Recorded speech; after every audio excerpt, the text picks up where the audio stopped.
ప్రభునామమునకు ఘనత కలుగును గాక. యెషయా గ్రంథము 63వ అధ్యాయం 10వ వాక్యం మనం చదువుకుంటున్నాము. అయినను వారు తిరుగుబాటు చేసి ఆయన పరిశుద్ధాత్మను ఇంపచేయగా ఆయన వారికి విరోధి అయిన తానే వారితో యుద్ధము చేసెను. దేవుని యొక్క వాక్యాలు మనం ఇక్కడ గమనిస్తున్న యెషయా ప్రవక్త ద్వారా దేవుడు మాట్లాడుతున్నాడు.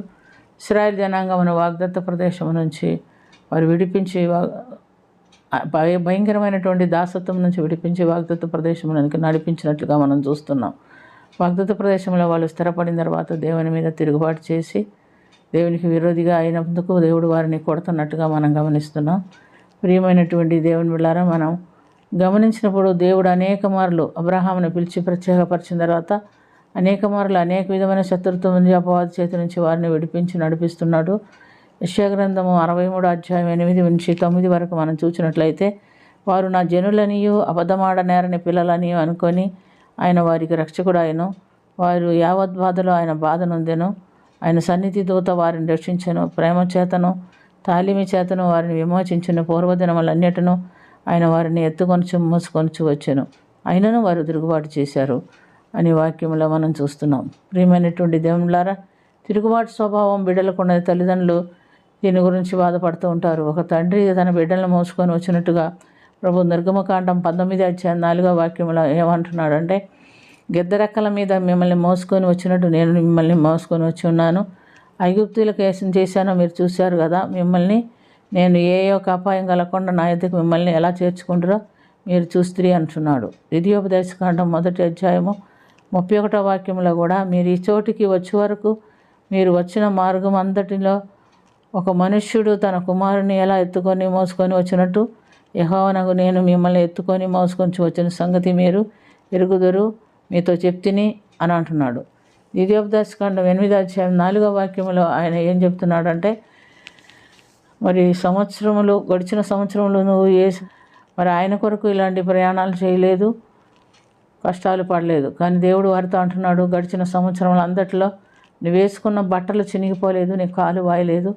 నేనే మిమ్మల్ని ఎత్తుకొని ఒక కుమారుని ఎత్తుకొని నడిపించినట్టుగా నడిపించుకొని, అట్లే నీవు దేవుడైన యెహోవా నిన్ను శిక్షించువాడనని నీవు ఎరుగునట్లు ఆయన మార్గంలో నడుచుకున్నట్లును ఆయనకు భయపడు ఆయన మార్గంలో నడుచుకున్నట్లును నిన్ను ప్రేమించి గద్దించి శిక్షించి లోపరుచుకొని ఉన్నాను అని చెప్తున్నాడు.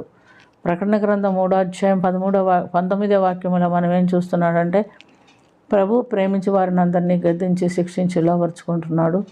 కనుక నువ్వు ఆసక్తి కలిగి మారుమనసు పొందమని మనం చూస్తున్నాం. మనకు గద్దింపు శిక్షణ ఇష్టం ఉండదు.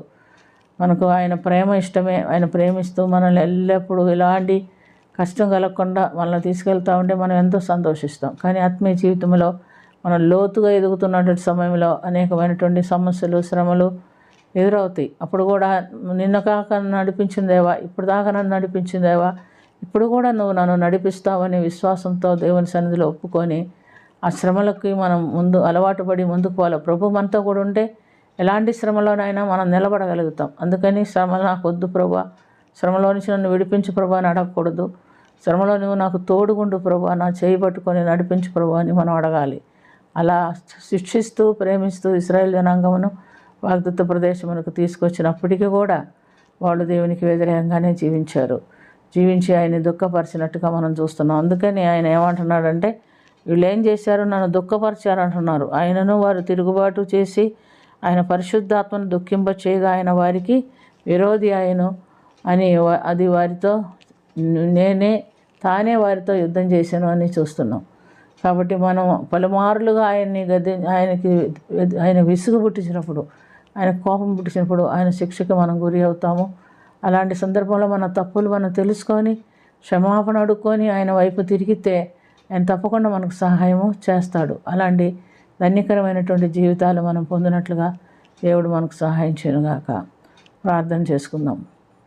ప్రేమ కలిగిన తండ్రి, కృప కలిగిన ప్రభా, నువ్వు మమ్మల్ని ప్రేమిస్తున్నావు కనుకనే ప్రేమించి గద్దించి శిక్షించి లోపరుచుకుంటున్నాం కనుక నీ శిక్షణ మాకు వచ్చినప్పుడు మేము ఆసక్తి కలిగి మారు మనసు పొంది నీ రాజ్యమునకు వారసులమైనట్టుగా మాకు నేర్పించమని, జీవించి కరుణించమని, కృప చూపించమని యేసుక్రీస్తు పుణ్య నామమున అది మిక్కిలి వినయంతో అడిగి వేడుకొనుచున్నాము తండ్రి. ఆమేన్.